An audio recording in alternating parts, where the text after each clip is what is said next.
ऊंचे आवास को देखकर घमंड मत करना। हो सकता है आने वाले कल में आपको जमीन पर लेटना होगा जिस पर घास उगेंगे। अधिक बोलना अथवा अधिक चुप रहना अच्छा नहीं होता, जैसे कि अधिक बरसना या अधिक धूप रहना अच्छा नहीं होता। दुखी प्राणी दुख से मरता रहता है एवं सुखी व्यक्ति अपने सुख में जलता रहता है, पर ईश्वर भक्त हमेशा दुख सुख त्याग आनंद में रहता है। कभी किसी निंदा एवं प्रशंसा से ज्ञानी व्यक्ति पर कोई प्रभाव नहीं पड़ता। सियार या कुत्तों के भौंकने से सिंह पर कोई असर नहीं होता, कारण वह तो हाथी को भी मार सकता है। दो प्रकार के व्यक्ति संसार में स्वर्ग के भी ऊपर स्थिति में होते हैं। एक जो शक्तिशाली होकर क्षमा करता है और दूसरा जो दरिद्र होकर भी कुछ दान करता रहता है। ज्ञानेंद्रियां मनुष्य की बुद्धि को हर प्रकार की सूचना प्रदान करती रहती है, परंतु इनमें से अच्छी एवं बुरी सूचनाओं का चुनाव उसे स्वयं करना होता है।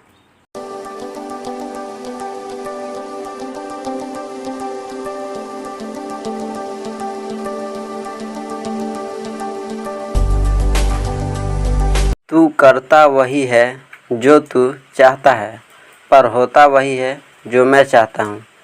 तू वही कर जो मैं चाहता हूँ, फिर होगा वही जो तू चाहता है। कर्म का फल। गीता में भगवान श्री कृष्ण कहते हैं, मनुष्य जैसा कर्म करता है उसे उसके अनुरूप ही फल की प्राप्ति होती है, इसलिए सद्कर्मों को महत्व देना चाहिए। मन को ऐसे करे नियंत्रण। मन चंचल होता है, वह इधर उधर भटकता रहता है, लेकिन अशांत मन को अभ्यास से वश में किया जा सकता है। सफलता प्राप्त करें। मनुष्य जो चाहे प्राप्त कर सकता है, यदि वह विश्वास के साथ इच्छित वस्तु पर लगातार चिंतन करे तो उसे सफलता की प्राप्ति होती है। सोच से निर्माण। मनुष्य जिस तरह की सोच रखता है वैसे ही वह आचरण करता है। अपने अंदर के विश्वास को जगाकर मनुष्य सोच में परिवर्तन ला सकता है जो उसके लिए कल्याणकारी होगा। आत्म मंथन करना चाहिए। व्यक्ति को आत्म मंथन करना चाहिए। आत्मज्ञान की तलवार से व्यक्ति अपने अंदर के अज्ञान को काट सकता है, जिससे उत्कर्ष की ओर प्राप्त होता है। मन पर नियंत्रण। मन पर नियंत्रण करना बेहद आवश्यक है। जो व्यक्ति मन पर नियंत्रण नहीं कर पाते, उनका मन उनके लिए शत्रु का कार्य करती है। जब आप कभी भी दुख में हो, चिंता में हो, डिप्रेशन में, दुविधा में या सुख में हो, उस समय एक ही शक्ति को याद करना, और वो शक्ति है आत्मशक्ति। तुम्हारा क्या गया जो तुम रोते हो?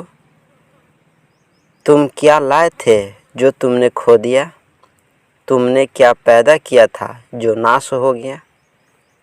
न तुम कुछ लेकर आए, जो लिया यहीं भगवान से लिया, जो दिया यहीं पर दिया। परिवर्तन संसार का नियम है। जिसे तुम मृत्यु समझते हो वही तो जीवन है। न यह शरीर तुम्हारा है, न तुम शरीर के हो। यह अग्नि जल वायु पृथ्वी आकाश से बना है और इसी में मिल जाएगा, परंतु आत्मा स्थिर है। फिर तुम क्या हो? तुम अपने आप को भगवान के अर्पित कर दो। यही सबसे उत्तम सहारा है। जो इस सहारे को जानता है वह भय चिंता शोक बीमारी तकलीफ से सर्वदा मुक्त रहता है।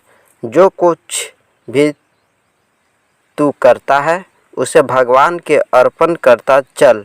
ऐसा करने से सदा जीवन आनंद व सुख से भरपूर रहेगा। खाली हाथ आए और खाली हाथ गए।